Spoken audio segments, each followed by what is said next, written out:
No ano 2000 eu tinha 14 anos. Um dia, enquanto estava na aula com meu grupo de amigos, um novo garoto entrou na escola chamado Augusto. Ele era uma pessoa normal, apenas muito baixo e magro. Comecei a fazer comentários sobre sua aparência e incentivava os outros a zombarem dele. Isso só piorou quando começaram a surgir rumores de que o avô desse garoto, com quem ele morava, praticava bruxaria e outras coisas desse tipo, as quais até hoje eu nunca entendi. Naquela época, ainda sendo completamente ignorante sobre o assunto, comecei a zombar dele por isso. Chamava-o de forma pejorativa e o provocava sempre que podia. Não sei como esse garoto aguentou tanto durante 2 meses. Suponho que foi porque nunca cheguei a agredi-lo fisicamente. Tratava-se apenas de insultos, ou no máximo algum empurrão nos corredores da escola. Essa dinâmica mudou quando, cansado de tudo, ele decidiu me enfrentar e me empurrou de volta na saída da escola. Então começou uma briga. Eu sabia lutar boxe, então estava bem confiante. E sendo um idiota que eu era, não hesitei em deixar um olho roxo no garoto. Estávamos fora do colégio. Nenhum professor veio ajudá-lo e eu também não me importei. Quando o vi caído no chão, ele parecia estar bem. Só tinha um olho roxo e o lábio um pouco inchado e cortado. Fui embora com meus amigos, deixando-o ali. Pensei que aquilo seria o fim e que tudo continuaria normal depois disso. Mas naquela mesma tarde alguém foi até minha casa. Aparentemente, o avô do garoto estava muito irritado com o que eu tinha feito ao seu neto. Para deixar isso mais claro, preciso dizer que meu pai nunca foi um grande exemplo para mim. Ele era ainda mais arrogante do que eu, e no momento em que o velho exigiu que eu me desculpasse com o garoto, meu pai se recusou. Ele alegou que eram brigas de macho e que ele deveria ser homem o suficiente para se defender sozinho, em vez de se esconder atrás do avô. Mesmo naquela fase da minha vida, senti que meu pai foi muito grosseiro com o homem, mas obviamente eu não iria dizer isso a ele. Pelo contrário, fiquei ao seu lado e o apoiei, dizendo que se ele não fosse tão covarde, ninguém o incomodaria. Também o chamei de franga e lancei outros insultos. Passamos um bom tempo mandando o velho ir embora. Dissemos que se ele não saísse da nossa propriedade, quebraríamos ele no pau. Claramente isso não pareceu agradar o avô do garoto. Assim que meu pai deixou claro que eu não pediria desculpas, sua expressão de raiva se transformou em fúria. Ele olhou diretamente para meu pai com desaprovação, talvez por causa da forma como ele estava me educando, e então disse algo que não era em português. Depois disso, ele cuspiu no chão e saiu de nossa casa junto com o neto. Meu pai esqueceu o incidente e nem sequer me repreendeu por ter deixado o garoto com um olho roxo. Normalmente ele não se importava com essas coisas sobre mim. Naquela mesma noite tive um sonho muito estranho. Sonhei com o velho que estava de pé me encarando no meio da escuridão, em um corredor longo. Por mais que eu andasse, parecia que não avançava. Continuei caminhando e caminhando até que, de repente, comecei a sentir uma forte pressão no peito. Era como se meu coração estivesse prestes a explodir. Tudo isso ocorria sob o olhar do homem, que me observava com o mesmo ódio com que olhou para o meu pai horas antes. Aquela dor imensa veio acompanhada de uma falta de ar. Era como se o oxigênio não entrasse em mim. Quando a dor ficou insuportável, acordei. Estava suando, tremendo e puxando o ar com desespero. Era quase como se realmente estivesse sem ar. Estava no meu quarto, sozinho, e tudo parecia normal. Tudo indicava que não tinha passado de um pesadelo. Nunca tinha tido sonhos tão vívidos, mas não queria pensar que fosse outra coisa. Depois de me acalmar, consegui dormir novamente e não voltei a sonhar com aquele velho naquela noite. No dia seguinte nem pensei mais nisso, e ao chegar à escola, vi que o garoto parecia um pouco irritado comigo. Estava prestes a lançar alguns dos insultos que sempre fazia, mas Quando ia fazer isso, algo me deteve. Foi como um medo, uma sensação semelhante à que tive no meu sonho naquela noite. Apenas o ignorei e fui me sentar. Durante todo o dia tentei evitá-lo, mesmo quando meus amigos insistiam que devíamos incomodá-lo.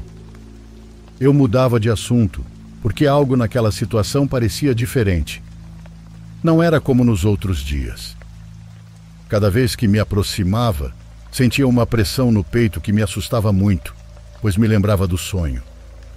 Ainda assim, tentei manter as aparências e apenas convenci meus amigos de que provocá-lo já não era tão divertido. Além disso, os professores poderiam suspeitar, afinal, ele estava com um olho roxo. Apesar de tentar ignorá-lo, pela primeira vez, o garoto parecia me olhar sempre que podia. Algumas vezes o peguei me encarando, mas ele desviava o olhar assim que eu o notava. Pensei que talvez ele só estivesse se perguntando por que eu não o tinha incomodado naquele dia, então não dei muita importância. 2 noites depois, fiquei até tarde na quadra jogando um fute. Eu tinha ficado jogando até tarde com meus amigos e estava caminhando sozinho. Esse trajeto era bem comum para mim. Não era a primeira vez que ficava jogando até tarde. Eu estava ouvindo música com meus fones de ouvido, mas entre uma música e outra, consegui ouvir outra coisa. Comecei a escutar uma respiração muito pesada, como a de um cachorro ofegante. Olhei ao redor, mas não vi nada. As ruas estavam desertas, o que me deixou um pouco nervoso. Não tanto pelo que ouvi, mas porque talvez fosse mais tarde do que eu imaginava e eu poderia ser assaltado. Acelerei o passo, esperando ver alguém mais caminhando pela rua, pois isso me faria se sentir um pouco mais tranquilo. Mas não importava o quanto eu andasse, não via ninguém. Era como se todo mundo tivesse desaparecido. A respiração do cachorro ficava cada vez mais forte, como se estivesse se aproximando lentamente de mim. De vez em quando, eu olhava ao redor tentando ver o animal, mas não conseguia. O que eu sentia, no entanto, era que alguém estava me observando, e essa sensação vinha de todos os lados. Logo, os sons da respiração foram acompanhados por passos, como os de um cachorro correndo na minha direção. Consegui distinguir de onde vinha o barulho e quando virei a cabeça vi um enorme cão negro. Não era a primeira vez que via cachorros grandes, mas o que mais me surpreendeu não foi o tamanho dele, nem o fato de que parecia estar correndo diretamente para mim. O mais estranho foi que, por um instante, suas patas dianteiras me pareceram mãos humanas. Os dedos das patas eram muito longos e, além disso, havia algo estranho no seu focinho. Não era tão comprido quanto o de um cachorro comum. Só consegui ver essas características antes de começar a correr, pois o cachorro se aproximava cada vez mais. Ao ouvi-lo, pareceu-me um cão raivoso atrás de mim. O estranho era que, apesar de claramente poder me alcançar, ele não o fazia, como se estivesse apenas brincando comigo. Corri com todas as minhas forças, até que esbarrei em uma pessoa que estava correndo pela área. Ela parecia um pouco confusa com minha reação, como se não entendesse por que eu estava fugindo. Mal conseguia articular algumas palavras. Estava tão exausto que apenas apontava para trás e dizia que havia um cachorro. A pessoa me respondeu que, com certeza, o cachorro já havia ido embora, pois não havia nada ali. Olhei para trás, mas não vi nada. A pessoa insistiu que o cachorro já tinha sumido e que talvez nem tivesse me seguido desde o começo. Mas eu tinha certeza de que o ouvi bem antes de encontrá-la. A pessoa me disse que isso não era possível, que ele não poderia simplesmente ter desaparecido assim. Depois continuou seu caminho e me deixou sozinho, bastante confuso. Eu não sabia o que pensar nem o que fazer, então acabei só voltando para casa. O avistamento daquele animal marcou o início do que eu chamo de os dias ruins. A partir daquele dia, tudo começou a dar errado.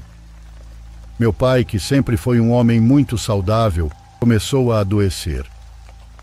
No início eram apenas alguns hematomas, cansaço e insônia.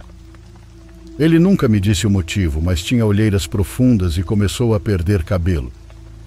Seus dentes também começaram a se deteriorar. Fomos a muitos médicos, mas nenhum conseguia encontrar uma razão para sua enfermidade. Ele fazia exames de rotina constantemente e todos sempre mostravam resultados normais, o que tornava ainda mais difícil entender o que estava acontecendo. Enquanto isso, sua saúde piorava dia após dia. Eu também não estava bem, algo que nunca mencionei ao meu pai, pois não considerava tão grave quanto o que ele estava passando. No meu caso, comecei a ter muitas marcas pelo corpo. No início pensei que fossem hematomas, como os dele, e imaginei que talvez estivéssemos enfrentando a mesma coisa. Mas com o tempo percebi que não eram simples hematomas, eram marcas peculiares, como se alguém tivesse me segurado com uma mão muito grande e apertado com força. Eu tinha essas marcas nos braços, pernas, costelas e pescoço. Elas nunca doíam, mas ao notá-las, sentia uma sensação de queimação, como se um pedaço de metal em brasa tivesse sido pressionado contra minha pele. Apesar de não deixarem cicatrizes, a dor era real. Mantive isso em segredo porque não queria que meu pai soubesse que eu também estava mal. Já tínhamos problemas demais com a doença dele.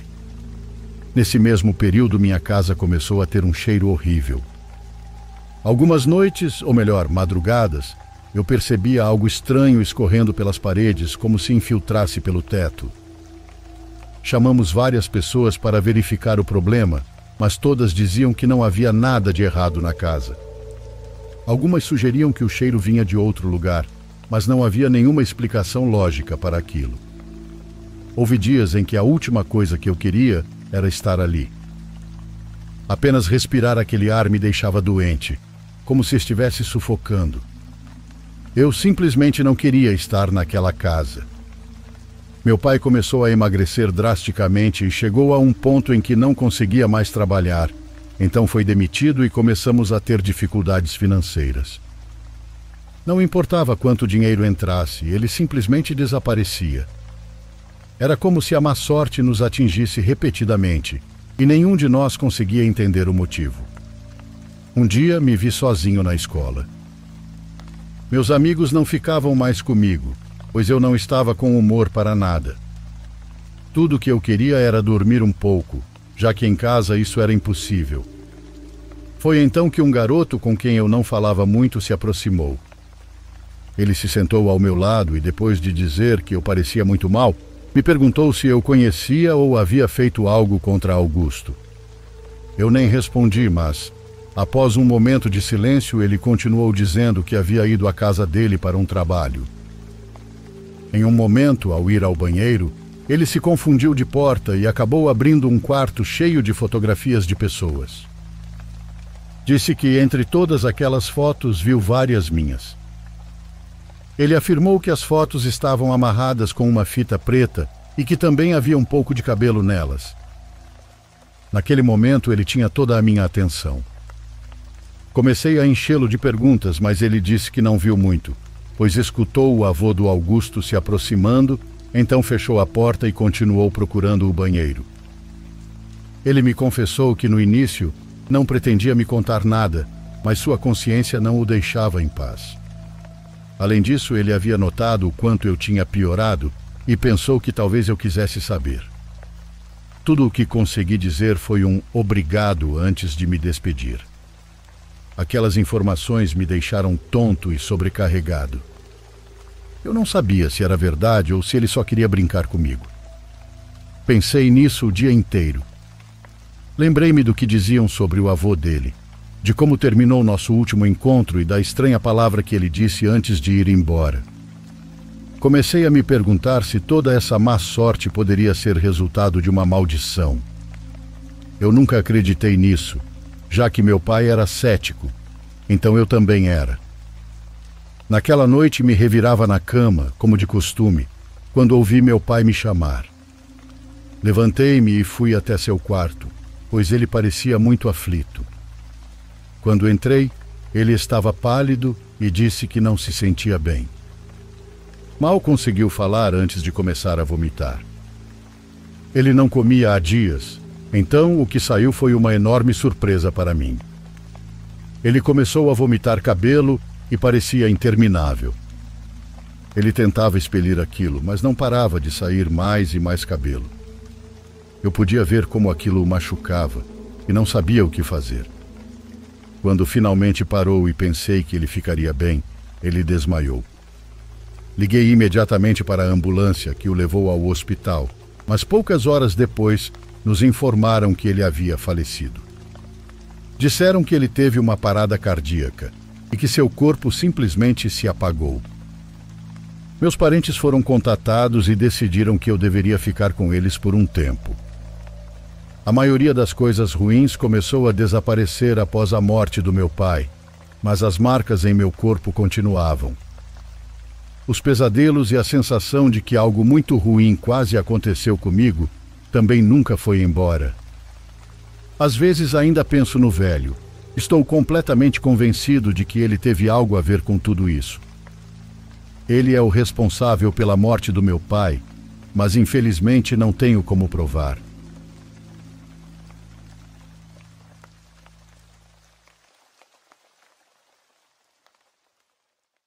Por favor, curta e se inscreva se você estiver gostando.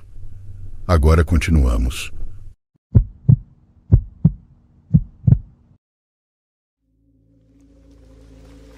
Eu comecei a ouvir as histórias do canal há pouco tempo, porque antes do que me aconteceu, achava essas coisas de assombração uma bobagem. Eu pensava que eram apenas histórias para assustar crianças, mas por ironia do destino, agora estou aqui para contar algo que marcou minha vida para sempre. Eu nunca aprendi a ler nem a escrever, porque minha família era muito pobre. Quando tentei ir para a escola, as outras crianças zombavam de mim. Diziam que eu era muito burro e piolento. Contei ao meu pai o quanto me sentia mal com isso, e ele me deu permissão para não ir mais à escola. Fiquei em casa ajudando nos afazeres domésticos e na horta que tínhamos no terreno vizinho. Antes de começar a história, quero agradecer ao meu amigo Gilberto por escrever meu relato. Ele foi a pessoa que conseguiu enviá-lo para vocês. Como eu não ia à escola e passava muito tempo em casa entediado, meu pai acabou me levando com ele para o trabalho. Assim aprendi sobre encanamento, jardinagem e construção. Também trabalhei como varredor de rua. Fazia qualquer serviço que aparecesse para colocar comida na mesa. Nunca me senti envergonhado desses trabalhos, porque, mesmo que as pessoas estudadas quase nunca os valorizem, em algum momento elas acabam precisando. Certa vez fomos chamados para cuidar do jardim de uma família muito rica. Achei que eram daqueles senhores que querem tudo perfeito na vida e não sabem no que gastar o dinheiro. Meu pai e eu trabalhamos para eles por 15 anos, até que meu pai faleceu. Nesse tempo percebi algumas coisas. Por exemplo, o senhor da casa tinha outra família e se dava mal com a esposa, que passava o tempo fora de casa com os amigos. Eles não tinham filhos, então gastavam todo o dinheiro com eles mesmos. Quando meu pai morreu, fiquei encarregado do jardim e de alguns outros reparos na casa. Teria sido um bom trabalho, mas certa tarde as coisas mudaram. O senhor, a quem chamarei de Fernando, me pediu para entrar em sua casa e tomar uma bebida com ele. Fiquei sem jeito, pois minhas mãos estavam sujas de terra e eu cheirava a suor. A gente não liga muito para essas coisas quando está trabalhando. Pedi desculpas por isso, mas ele apenas riu. Se você já vem há tantos anos arrumando o jardim, deveria se considerar parte da família, disse ele. Eu não fazia ideia do que ele queria, mas um dinheiro extra seria bem-vindo. Depois de perguntar sobre minha família, entre um gole e outro, ele perguntou se eu não queria ganhar um pouco mais de dinheiro. Nem pensei duas vezes e respondi que sim. Não é nada ilegal, né? Perguntei. Se ele tivesse dito que sim, para ser sincero, eu teria aceitado mesmo assim, mas ele respondeu que não. Ele disse que queria que eu fosse seu motorista particular e que para isso precisava confiar totalmente em mim. A princípio pensei que se referia a seus casos extraconjugais, e isso não me importava. Eram problemas dele, e eu não tinha que me meter. Antes de aceitar, perguntei quanto ele me pagaria. Acho que meus olhos até brilharam com os cifrões, igual nos desenhos animados. Só um idiota teria recusado. Pode contar comigo. Amanhã mesmo estarei aqui, bem vestido e pronto para ser seu motorista. Não. Hoje mesmo tenho um compromisso e preciso que você venha esta noite. Não se preocupe, vou te pagar como hora extra, e se não tiver terno, venha vestido de preto. Com o salário você poderá comprar roupas melhores, ele me disse. Eu não tinha um único terno, primeiro porque eram caros e segundo porque nunca precisei de um. Vesti uma camisa e uma calça qualquer, dei um beijo na minha esposa e no meu filho de 5 anos e fui. Quando cheguei à casa do Sr. Fernando, ele estava muito elegante, como se fosse o convidado de honra de uma festa. Entramos no carro e ele me disse para onde ir. Por segurança, não darei detalhes sobre o local. A casa era enorme e luxuosa, com um jardim maior que o do Sr. Fernando. Havia muitas mesas com comida e garrafas de vinho que eu nem sabia que existiam. Mas algo me chamou a atenção. Os garçons eram crianças vestidas apenas com uma espécie de calção de penas brancas. O Sr. Fernando me alertou novamente para não falar sobre nada do que visse ou ouvisse. Obedeci, e até hoje mantenho essa promessa. Pude caminhar pelos jardins e pegar comida, mas ela não tinha gosto. A carne estava quase crua e me deu muito nojo. Eu estava comendo um pão de sal quando uma das crianças se aproximou. Oi, pequeno, como você se chama? Ela respondeu que se chamava Lúcia. Não acreditei que fosse uma menina, pois tinha cabelo curto e parecia um menino. Acho que tinha uns 5 anos, pois nessa idade às vezes é difícil saber. Naquela noite nada mais aconteceu. O Sr. Fernando entrou na mansão onde a festa estava acontecendo e saiu de lá por volta das 4:30 da madrugada. Meu corpo não estava acostumado a ficar acordado até tão tarde, então eu estava desmaiando de sono. Assim que saímos, ele se despediu das pessoas, entrou no carro e fomos embora. Ao chegar em casa, ele me instruiu a me apresentar no dia seguinte, às 2 da tarde, para resolver alguns assuntos. Nos meses seguintes, fui me acostumando ao ritmo de vida do Sr. Fernando.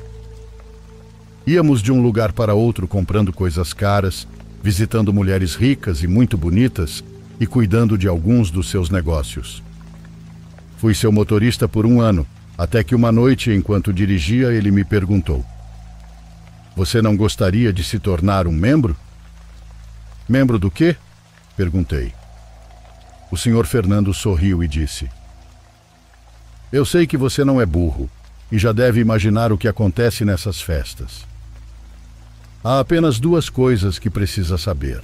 A primeira é que, se for inteligente, pode ganhar o dinheiro que quiser e comprar tudo o que sempre sonhou. A segunda é que só precisa adorá-lo, agradá-lo e dar-lhe o que ele pedir. Além disso, nunca pode faltar a uma reunião, porque o que vem fácil, vai fácil." Eu não estava entendendo muito bem o que ele queria dizer, e para ser sincero também não me importava.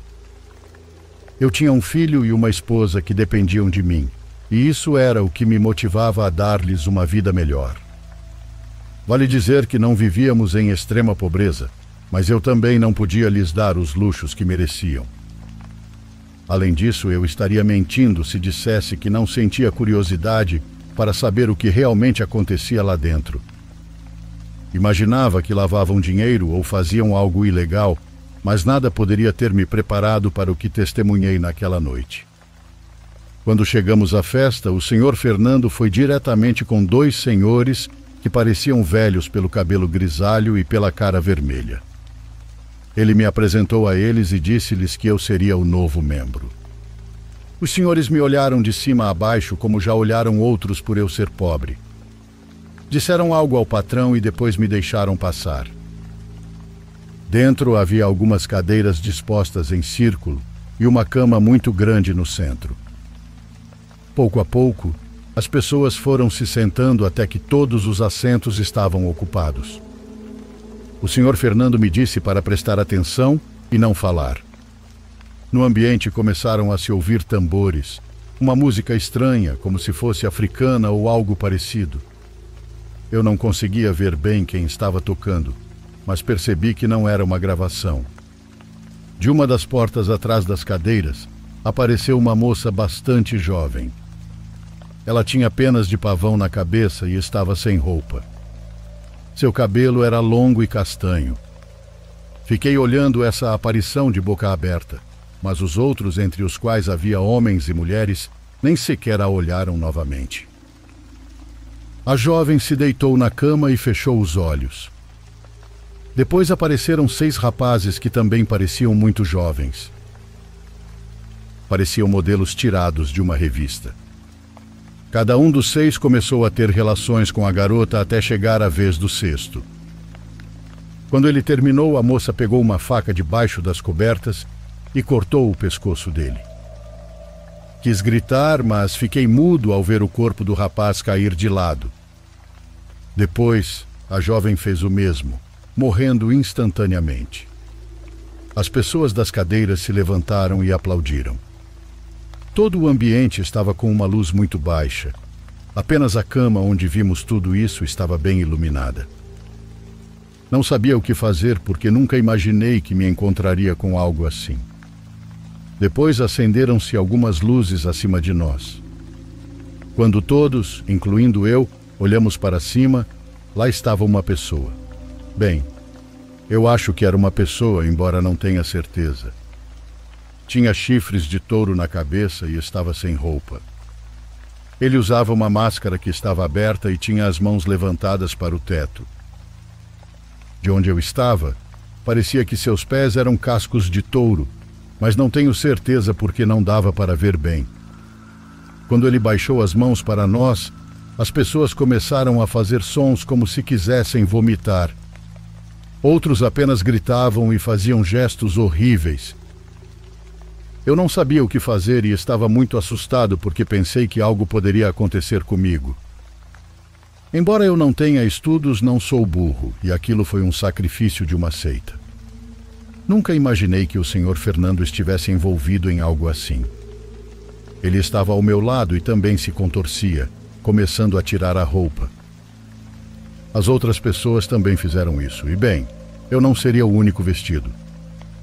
O ritual terminou por volta das 5 da manhã. Todo o tempo em que estivemos nus e tendo relações, a pessoa com chifres nos observava de cima.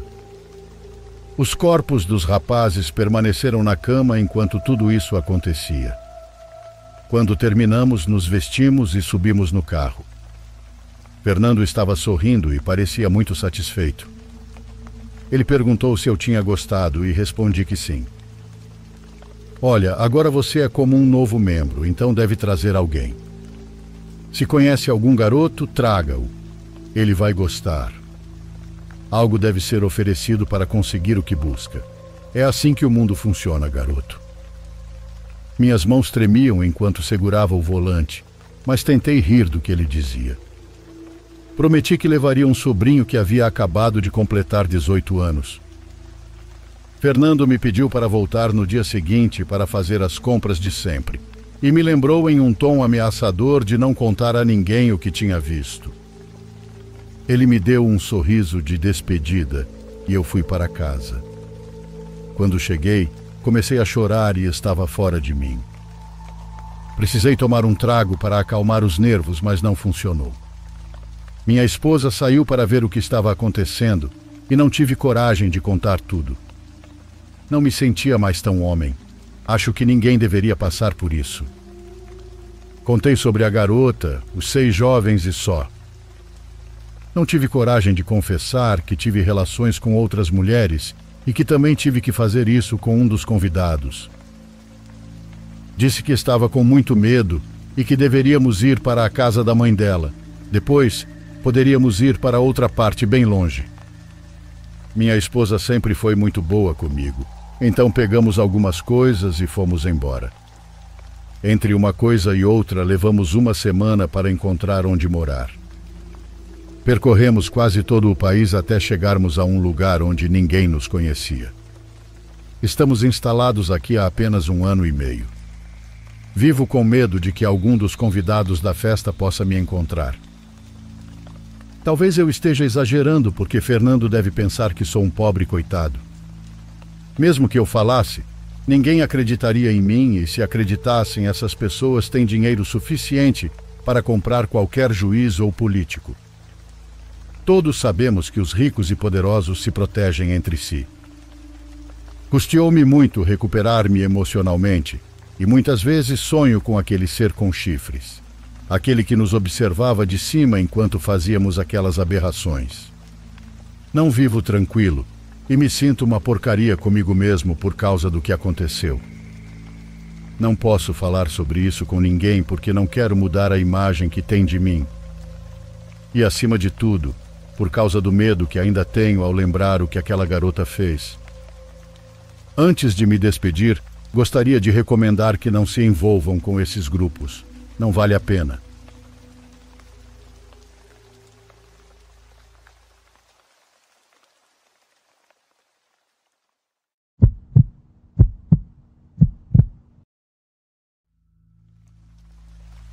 Meu nome é Emily, e quando eu tinha 25 anos fiz uma viagem solo para o Rio de Janeiro. Meu DJ favorito estaria lá naquele fim de semana e eu sempre quis visitar a cidade. Já viajei sozinha muitas vezes na vida e nunca tive problemas. Os Airbnbs não são caros um pouco fora da cidade, e o que eu escolhi era muito bonito e confortável. Era uma casinha térrea, e o interior era muito moderno e limpo. Na sexta-feira em que cheguei, desarrumei minhas coisas no Airbnb, jantei e fui ao local onde o DJ se apresentaria, que ficava no terraço de um prédio. O primeiro dia e a primeira noite correram bem, e conheci algumas pessoas bem legais no terraço: James, Ethan e Marcelo. Ethan e Marcelo eram namorados, e James, pelo que entendi, estava meio que de vela na viagem. No dia seguinte nos encontramos de novo, já que eles também estavam visitando a cidade. Tomamos um brunch juntos, depois fomos conhecer alguns pontos turísticos, como o Cristo Redentor e o Pão de Açúcar, e depois curtimos as praias. Infelizmente, eles já tinham ingressos para outro show naquela noite, para o qual eu não tinha entrada, então voltei a explorar a cidade sozinha, o que estava tudo bem para mim. Ainda encontrei coisas para fazer. Quando bateu a fome, comecei a voltar para o Airbnb, que ficava nos arredores da cidade, mas no caminho parei em um restaurante que encontrei. Eu sei falar um pouco de português, mas não sou fluente, então tentei ficar em lugares onde as pessoas pareciam falar inglês, já que eu estava sozinha. O cardápio na vitrine tinha algumas palavras em inglês, então entrei. O restaurante era pequeno e escuro. Muitos restaurantes na área eram caros, mas esse parecia acessível, então decidi ficar. O espaço para jantar era longo e estreito. Não estava muito cheio e havia algumas pessoas sentadas mais ao fundo, em algumas mesas.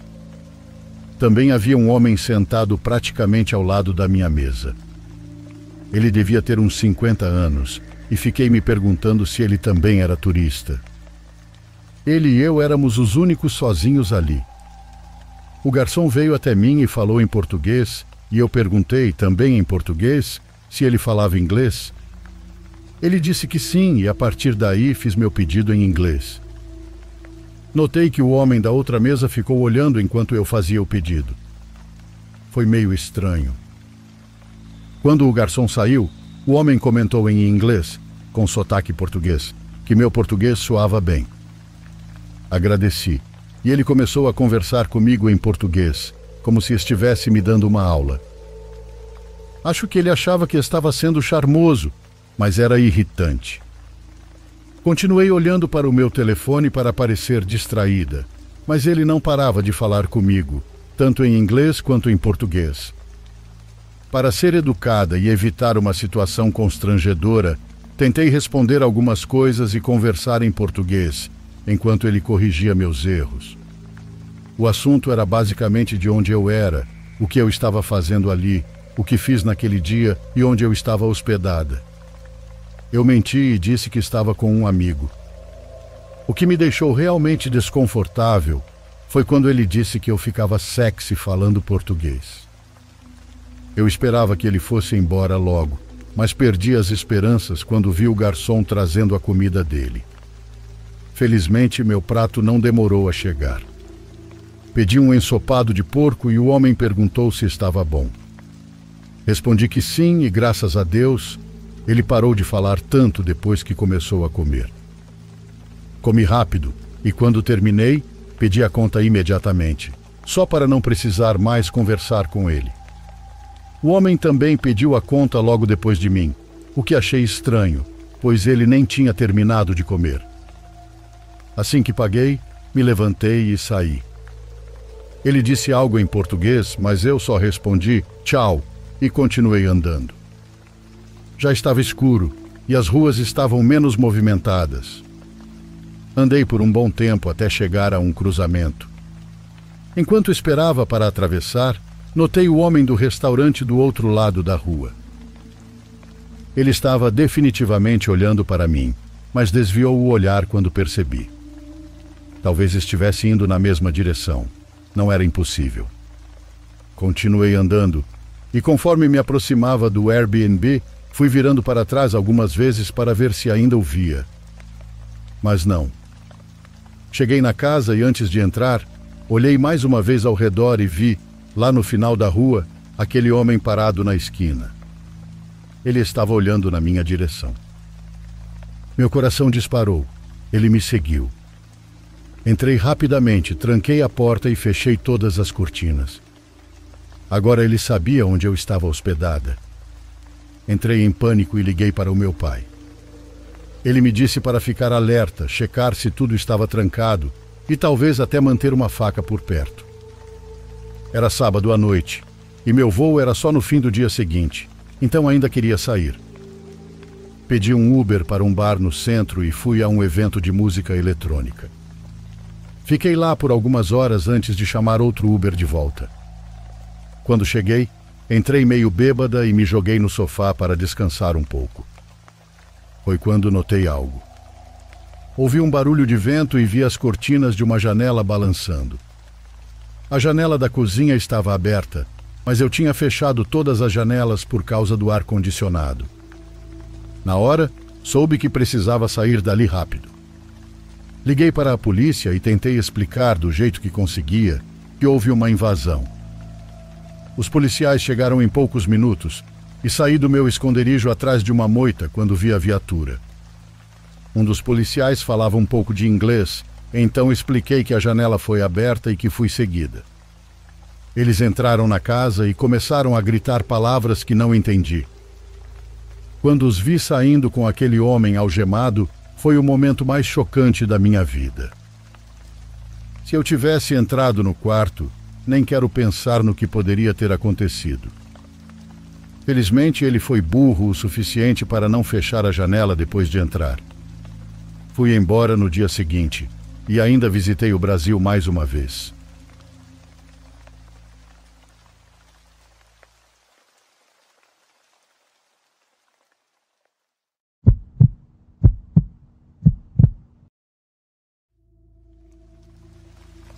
Isso aconteceu há alguns meses. Eu dirijo para a Uber há alguns anos e geralmente trabalho nos turnos da madrugada. As ruas são mais tranquilas e as gorjetas são melhores, mas há um preço a pagar. De vez em quando você acaba tendo uma história que fica com você, e não de um jeito bom. Sempre me considerei uma pessoa cuidadosa. Já lidei com minha cota de passageiros estranhos, mas nada, absolutamente nada, chegou nem perto de ser tão bizarro quanto o que estou prestes a contar. Na época eu não tinha uma câmera no painel, e essa noite foi o principal motivo pelo qual instalei uma. Tudo começou de forma normal. Ali só estava eu e os barulhos esquisitos que meu carro fazia de vez em quando. Tenho um Volvo 2005 meio surrado, mas ele é confiável pra caramba. As ruas estavam completamente desertas, o que, como mencionei antes, era do jeito que eu gostava. Por volta das 2 da manhã, recebi uma solicitação vinda de uma loja de conveniência próxima. Parecia inofensivo no começo, mas por algum motivo senti um aperto estranho no estômago sobre isso.